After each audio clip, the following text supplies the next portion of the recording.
Hello? No. No. No. Maybe? Yeah, sometimes it tickles. Yeah, I like to scratch every now and then. Yeah, sure. Yeah. Well, look, I gotta let you go. I'm about to make some TV here of some sort. Is this thing rolling? Oh shit, it's rolling. Okay. Man, oh shit. Okay. I'm almost ready. Okay. What's going on, guys? It's Tony, Urban Girl Scout Media. This is Living the Dream, Episode 1. Man, oh man, am I not sure what the heck to expect. So first off, I want to thank you guys for tuning in. I've been hyping this up for a few weeks now. Let me just tell you what to expect, and that is the unexpected. This is going to be a variety show of all different sorts, all different shapes, all different sizes. If you know me personally, you know that I can at times be an incredibly random person, and that is what this show is going to aim to be, random. We're going to talk about Magic the Gathering. We're going to talk about sports, TV, music. If you can see here, we got some Simpsons stuff. We've got this little Hawaiian thing. I mean, I don't know. There you go. The point of the show is I want to have a place to kind of channel everything that we do on the channel into one place for a while and see how that goes. Still trying to find that strike it rich idea, right? So that's what we're trying to do here. The name of the show is Living the Dream. It's that simple, guys. We are living the dream. This was given to me by someone special that I work with, and it's been a saying that I've used for a long time. It really means a lot to me to say that because, well, we've all had those shitty situations, right? So strap in, get ready to live the dream with me, and hopefully you enjoy this as much as I enjoy making it.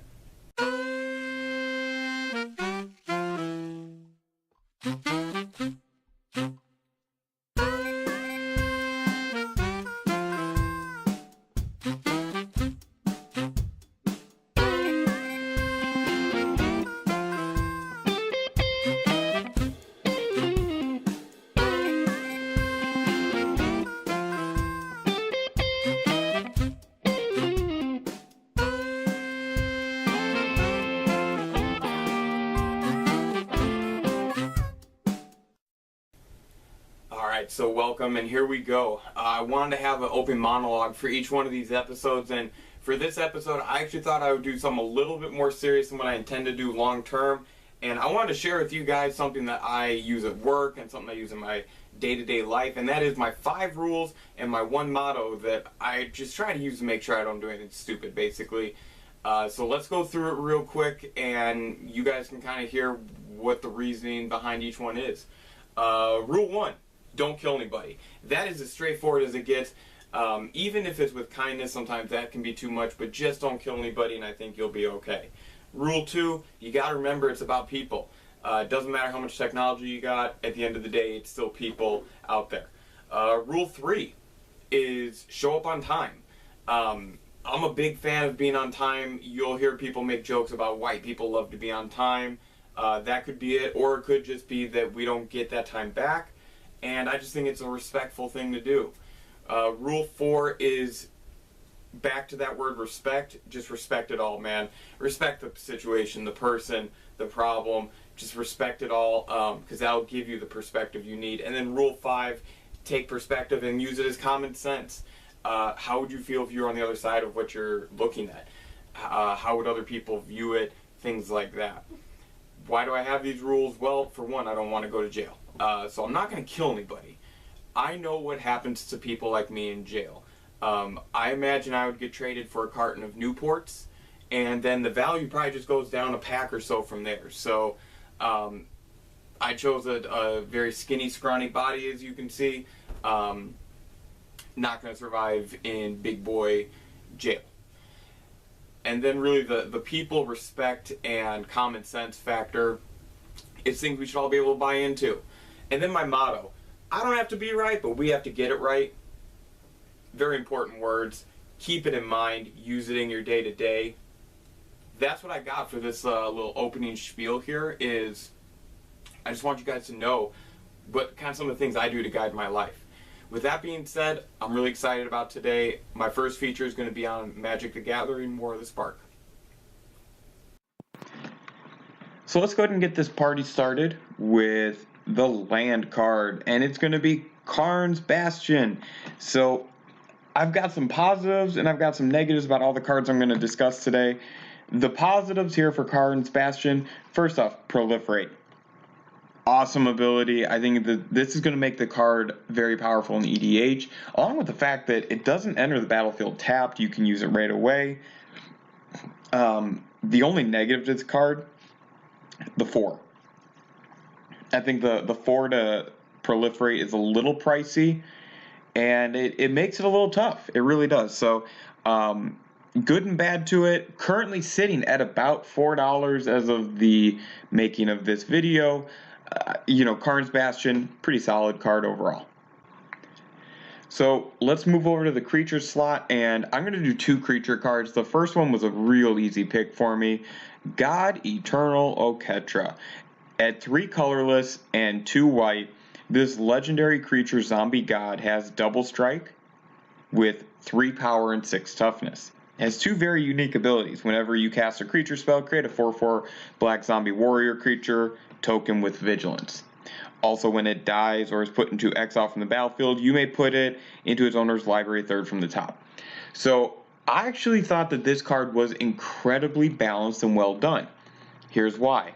And I actually don't really have any negatives on it. First is you gave double strike to a 3/6, so it's not overwhelmingly powerful.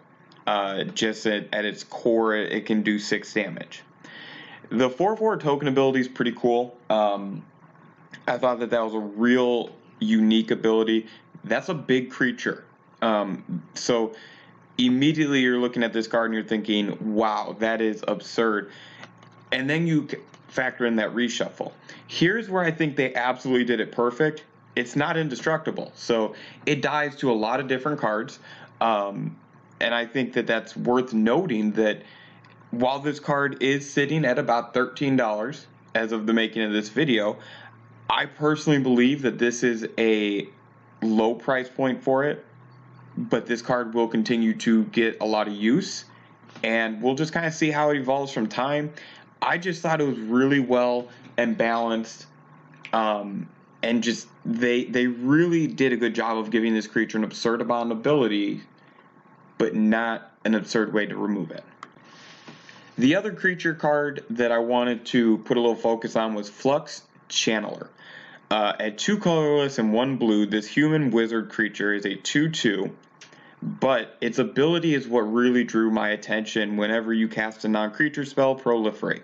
Simple as that. So it doesn't matter what it is. If it's a non-creature spell, proliferate.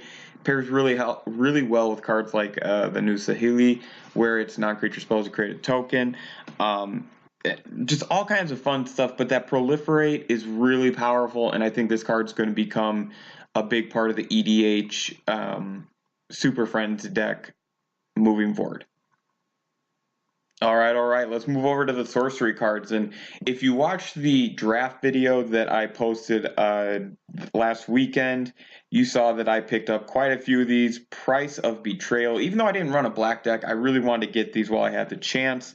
For the record, I did awful in that draft. Maybe shouldn't have put so much focus on getting some of those cards, but whatever.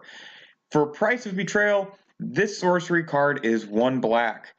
Sorcery speed, like I said, and it states remove up to 5 counters from target artifact, creature, planeswalker, or opponent. Let that settle in for a minute. You can remove up to 5 counters from one of 4 different target types. So artifact and creature, pretty straightforward. There's a lot of different counters and things that you could remove. Planeswalkers, loyalty. An opponent, here and there's a few things. My negative is that you cannot use this to help you remove infect. That was my one negative on this card. Otherwise, probably one of my favorite cards of the set.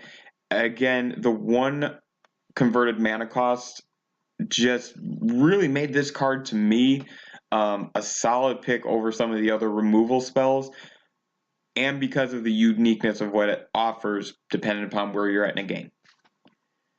Now, of course, I would be crazy if I didn't give the Elder spell a little bit of attention, and that's going to be the other sorcery card I wanted to focus on. This card, coming in at 2 black, sorcery, is stating destroy any number of target planeswalkers. Choose a planeswalker you control, put 2 loyalty counters on it for each planeswalker destroyed this way. Hello, multiplayer, kitchen table, EDH, Super Friends. Hello. This card is going to wreck some friendships. Simple as that. Here's the scenario I'm going to give you, kids. You have any one of your lilies out, or you could have any planeswalker out, really, and you're playing a casual game or you're playing an EDH game, and let's say you have 4 opponents. They each have 2 counters on, or they each have 2 planeswalkers. You somehow get this spell off. You kill, let's say, 2 planeswalkers for each of your 4 opponents. That's 8. Think about that. 16 loyalty counters can be added right then and there to any planeswalker you have control over. Not to mention some of the ones that are in the set that are absurd, but wow. This card, so Price of Betrayal takes the cake as one of my favorite removal spells. This is just nasty. I mean, this is just buck wild nastiness. I love it, and I can't wait to get my hand on a few of these. At about $250 right now, as of the making of this video, I'm not too concerned about the price point. I do think that as it settles into the market with EDH and some of the casual players, I think it's going to become really popular in those formats. I'm not sure if Planeswalkers is really going to become like the massive archetype in Standard, Modern, Legacy, things like that quite yet, but time will tell. Let's move over to the instant card type, and I'm going to just take it to Return to Nature. Strictly better than Naturalize. Just a complete upgrade. You got the artifact and enchantment removal. Let's exile something from a graveyard. And it's a common. What more can I ask for? The other instant that I wanted to look at was Pledge of Unity. I really like this card. It gives +1/+1 counters, and you're gaining life. It's pretty reasonable to cast.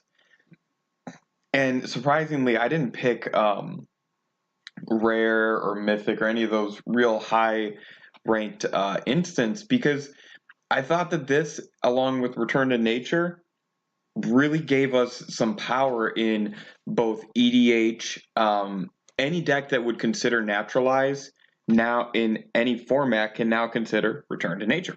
And really, with Pledge of Unity, to get on the card that I'm supposed to be talking about, I love cards that reward you for having a lot of creatures. That's always been something I've really appreciated. Token decks are one of the best archetypes in my opinion, because when I say I'm going to make a token deck, that leaves me so many options on what I want to do that it's almost too broad of a term to use as an archetype. But Pledge of Unity is the perfect type of card to go in those decks, especially if you're trying to do the go wide with a bunch of creatures. You have 10/1/1s, you put some counters on them, and you gain some life. Why not? To the enchantment slot, I'm going to be honest, guys. This was the weakest of the card type to select from. Now, I understand that there weren't many lands in this set to select from, but I thought that the lands they made were pretty legit. I mean, even the ones I didn't select were still pretty cool. For the enchantments, there was only 2 that I really liked. There is a common blue card that, basically stripped your opponent's creature down to a 1/1. But I'm going to focus on this one, and it's Kaya's Ghost Form. At 1 black converted mana cost, you get to enchant a creature or planeswalker, and you reap the benefits of when it dies, or exiles, you get it back. I thought that was pretty powerful because you get creature or planeswalker, and you get exiles or dies. They gave you some variety, and at 1 black converted mana cost. Hot diggity dog. All right, well, over to the Planeswalker slot we go, and let's start with the big bad daddy of them all, Nicol Bolas, Dragon God. Perhaps one of the best Planeswalkers that they have ever made. And I don't mean just in terms of the abilities or things like that. I'm going to explain this to you real quick. But let's talk about the card. At 5 converted mana cost, you're talking about 1 blue, 3 black, 1 red. Legendary Planeswalker Bolas.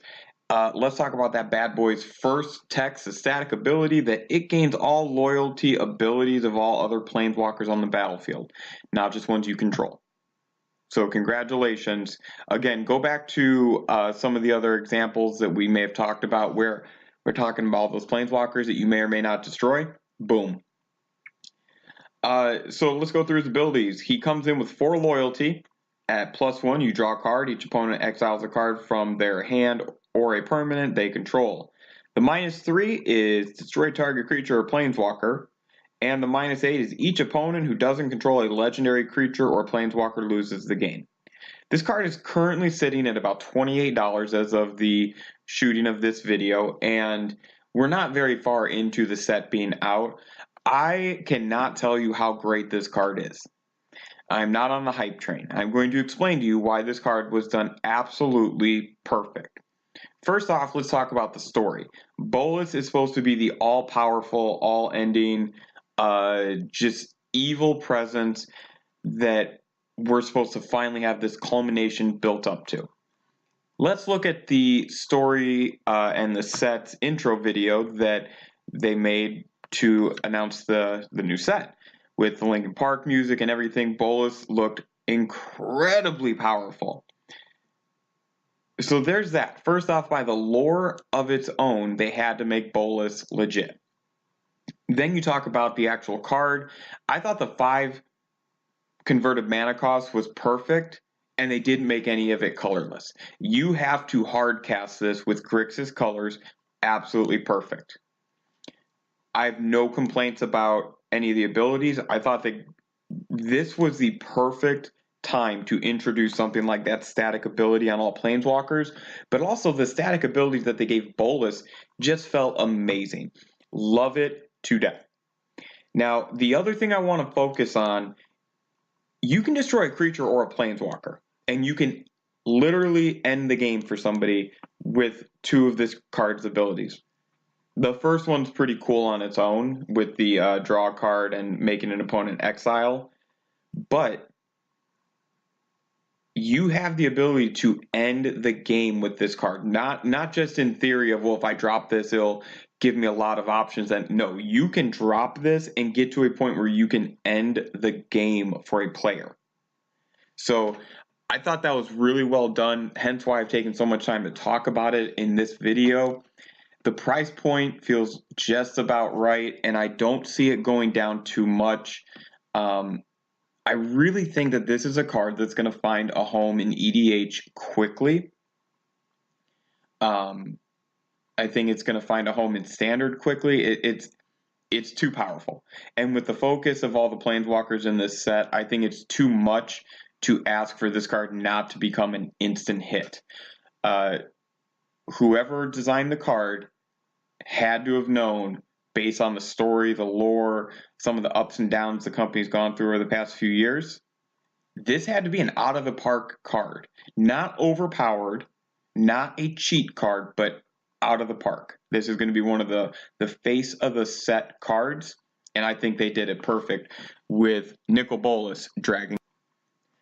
All right, so the last card that I wanted to highlight was, well, another Planeswalker, Vivien, Champion of the Wilds. At 2 colorless and 1 green, this legendary Planeswalker has 1 static ability and 2 regular Planeswalker abilities, I guess you'd say. It is only at the rare slot, so it is not a mythic, and it comes with 4 loyalty counters. So let's read through it. Its static ability is you may cast creature spells as though they had flash. Note, the text does not say green creature spells. It does not say a specific type of creature spells. It just says creature spells. Okay, so that's a big positive right away. Its +1 ability until your next turn, up to 1 target creature gains vigilance and reach. it's a little weak there, but I can see a lot of utility where you can attack with a creature that has a higher toughness than maybe what your opponent has on the board. And then you can use that same effect for maybe if you see a flyer on the board that you need to deal with, you have that ability. However, where this card drew my attention is the -2. And let's go ahead and read that. I guess it'd be considered the ultimate. Look at the top 3 cards of your library. Exile 1 face down and put the rest on the bottom of your library in any order. For as long as it remains exiled, you may look at that card and you may cast it as if it was a creature card. So, in the right build, with the right setup, this card can legitimately, in my opinion, help you grind through and get some of your creatures that you may want to get. My understanding here is that, shoot, as long as it's exiled, you can play it, as long as it was exiled this way. So I thought that was really cool. And again, tying that back to you may cast creature spells as though they had flash. Well, that's pretty cool. I don't believe your opponent gets to check the exile, so that's pretty cool. And you can do this twice as soon as you drop the card. So you have the ability to do this immediately. You don't have to build up to it, but you do have the option to use other loyalty effects. This card's sitting at about $3 right now. This is actually one of my picks for the sleeper of the set. A couple sets ago in M19, I ripped on the Vivian Reed card that came out. I thought it was going to be just a junker. It sat right around $20 for several weeks, possibly months. I was way wrong on that. I'm not necessarily jumping on the Vivian bandwagon as a creature or as a planeswalker or anything, but what I am saying is this card, I believe, if they could have put this on any planeswalker, if it was just a different character, same colors and everything, I think it's pretty powerful. I really like that ultimate. The plus ability is okay. I mean, it leaves something to be desired. Could I maybe get like a trample or something like that in there? Maybe pump it up a bit. Who knows? Maybe give it straight up flying. I don't know. That static ability, though, definitely helps this card get there. This is my pick for a sleeper card where it's going to, in my opinion, this is the card that's going to get over $10. It's starting at about $3 right now. I believe it will cross that $10 mark while it's still in standard. And that's going to be my prediction. So every time we have a new set, I'm going to try and do that too. And that's why I picked this card. That is my prediction for the value card, I guess, where it's going to start kind of low and have some potential to grow. It's just going to take some time. And I honestly think that someone's going to find a way to abuse this in a lot of green creature builds in EDH. So I've already started looking at that, and I'm excited to see what I can do with Vivian, Champion of the Wild. Guys, so it is time for this episode's edition of Crack a Pack, and this time we're going to open some Battle Bonds. So it's a set that's had some interesting spikes recently. So let's see if maybe we can get a doubling season, rename Nemesis, Arena Rector. Let's see what we can get here. No, if that's not a good sign or a bad sign, we have a zombie token, giant zombie token, excuse me, starts off. And let's just go through. Oh, well, it's kind of weird. It has the rare first. So our rare is actually Angelic Chorus. Whenever a creature enters the battlefield under your control, you gain life equal to its toughness. 3 colorless, 2 white enchantment. It's actually a really good card. Not just saying that because I was disappointed with the lack of build-up. Feral Hydra. So this actually is a reprint and got knocked down to uncommon. So if you have not picked these up, this is an X. It's one of the Hydras that you pay X when it comes in. You can pump it up various ways. So fun fact about this next card, Blaze. When I started playing Magic, this was actually one of my go-to cards before I even cared about Fireball because I thought, hey, one target. See what else we got here. Got the old Shock. Shock. I don't know what that was. I think it was supposed to be like that. But I don't even know what I was trying to do. Alright, well, Battle Bond. Not a bad pack. I actually will use Angelic Chorus. I like this card. I do have to say, though, that a lot of people talked about Battle Bond when it came out last summer. the feel of the cards, it's definitely real. But Angelic Chorus, great pull for this crack-a-pack on this episode of Living the Dream. Alright guys, so it is just about summertime. It's getting warm out there, and everybody's going to be going out and getting their favorite treats, favorite desserts, whatever it is, your favorite cold ice cream related treat. So I'll plan on doing some more of these.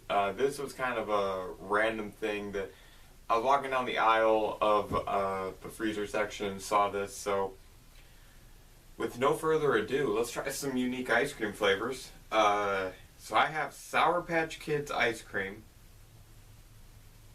which is vanilla ice cream with lemon sorbet, red berry swirl, and Sour Patch Kid bits. So that's what we're going to try here, is this. And just so you know, I'm not lying to you, I'm even unsealing it. And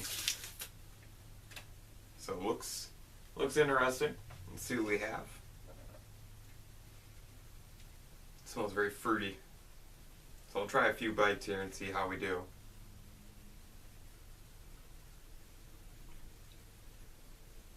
Sour Patch Kids are one of my favorite candies. Let's see what we got.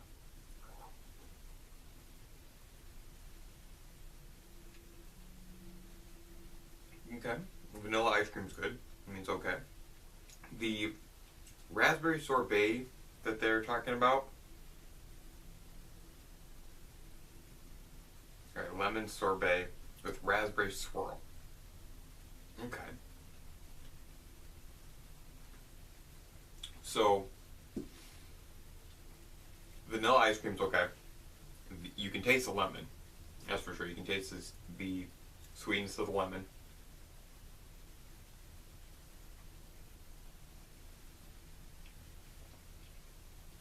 The red berry swirl is kind of like, almost like strawberry syrup. Pretty thick. And then, oh, look at that right there. That's a good bit. Got some swirl. Got some Sour Patch, it's blue.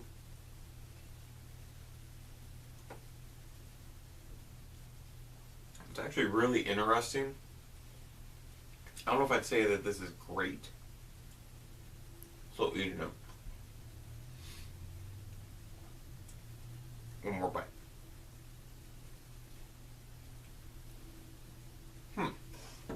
Well, I gotta say that's pretty good. So, if you like Sour Patch Kids, it's got kind of this weird vanilla lemon mix going on with the ice cream itself.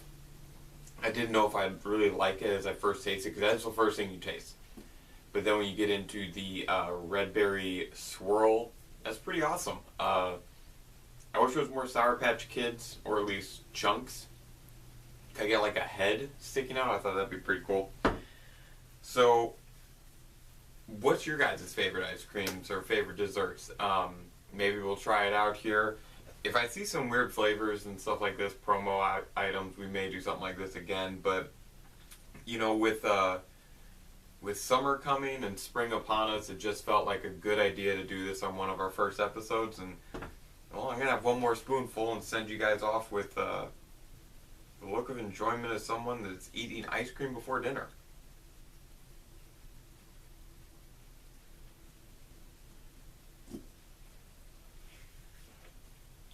Guys, well, I hope you enjoyed the show today. A lot of different stuff that we did, and really, I'm not sure how to close these things out. So, I'm going to start with just this first episode. I'm going to start with something I thought would be kind of funny, and that's something I was thinking about as I put together how to close this out was a few examples of things that have caught my interest lately. And what I thought I would do is maybe just give you a verbal essay on this one. I have my laptop here to help me stay on task. Make sure it doesn't screen out on me there. So I'm going to call this little chat here a world that has passed. So this past weekend we saw the Philadelphia 76ers and Toronto Raptors finish up their series.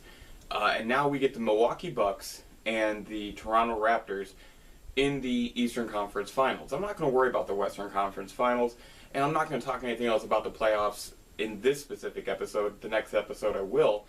I want to talk about what we're about to see, though. Giannis versus Kawhi. The Greek Freak versus the Claw. The Bucks versus the Raptors. This reminds me of an old world of basketball where it was, you knew who was the number one guy, and there was a bunch of really good players, but not a super team. So I think that with Golden State and Portland on the Western Conference side of the bracket, that'll be a fun series no matter what. But this is the first time in a few years where it's just felt like you have one top 10, top 15 player against another, and then the other guys, you know, Chris Middleton, Kyle Lowry, Pascal Siakam, I think those are all really good players, Eric Bledsoe, but I don't think any of them are truly top 25 players. I'd have to go through a full list. So it kind of felt cool to go back to a day where we knew who was going to be the number one option, and we just get to see the two best players in the Eastern Conference and two of the 3 or 4 best players in the world go head to head. I mean, that's really what we're about to get. On that same note, with the NBA postseason winding down, we've only got, 21 guaranteed games left, and that's if every series goes to a Game 7. We also come to the spring and summer months. It's nice out. And I'm going to tell you something that I've been trying more and more that's going to really show my age. That's getting outside. Getting outside and enjoying the world. It's bad enough that we're destroying the planet. That's another day, another talk. But we have so many things to get outside and just enjoy, whether you're into sports, walking, biking. I think all those things objectively, while you can't do them inside, are better outside. I've always believed that. There's nothing like playing basketball or golf. Even though I'm horrible at golf, I still love to go to the driving range every now and then. Absolutely love it outside. And there's just something about that fresh air that kind of rejuvenates me. And I'm encouraging people, let's get outside. Let's try and be a little more outdoorsy. We actually have the technology where we can be outside more too. I mean, think about it. You could watch this very episode of Urban Girl Scout Media's Living the Dream outside while you're sitting at the park. You could do all sorts of things. So I really encourage people to just try and get outside. It's really a great time of year, and you know, the weather's just about perfect. If you have to wear pants and a t-shirt or long sleeve and shorts, something like that, bundle up a little bit, but get outside. Because here in about 2 months, a lot of you people who are not wanting to go outside until the weather's perfect are going to be upset because the weather's too hot. And so just remember, you know, we get beautiful weather this time of year, and it's something I'm trying to take advantage of. I do need things while I'm outside to kind of occupy me, and sometimes you just want to sit and mindlessly, you know, float around in the world, or whatever you want to call it. So I have actually been playing a lot of Game Boy Advance, cartridge gaming, and I'm going to do some reviews on some of those games, including one called The Ripping Friends, which is by the same studio that did Ren and Stimpy. I'm still playing Tetris. I mean, that's one of the greatest games of all time. Mario Golf for Game Boy Color, sneaky good.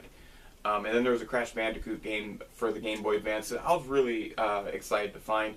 And I have others, but you know, I'm going back to the cartridge days. And it's been a blast. It really has. You know, you gotta blow on the cartridge, make sure it fits in just right. You gotta wait for the Nintendo beep, and then just kind of sitting outside enjoying nature at times, or maybe sitting on the patio with an ice cold beer. 21 or older, no underage drinking. But, and then just, you know, the beeps and boops and chirps and everything. It's great. It's really just this masterpiece, if you will. Go play Tetris while sitting on a kayak and tell me that's not relaxing. I mean, that's one of the absolute best things I've ever done. So, cartridge gaming, being outside, unplugged a little bit when possible, and just superstar versus superstar. I almost cursed there. Don't want to curse on the first episode yet. Superstar versus superstar. Just things that we don't really get anymore. Now it's all about downloading games. It's all about staying inside and streaming TV or watching Living the Dream by Urban Girl Scout Media with your friends and sharing it with everybody. Because I know that's all you guys are interested in. Or these super teams. it's just kind of nice to see some of these things that have come back from a world that feels like it's passed us by. So that was my kind of rant. I don't know if we're gonna do this every time. Going on a little bit longer than I thought I would, but I want to say thank you. If you got to the end of the episode, I really appreciate it. Give us a like, comment, share, just do something.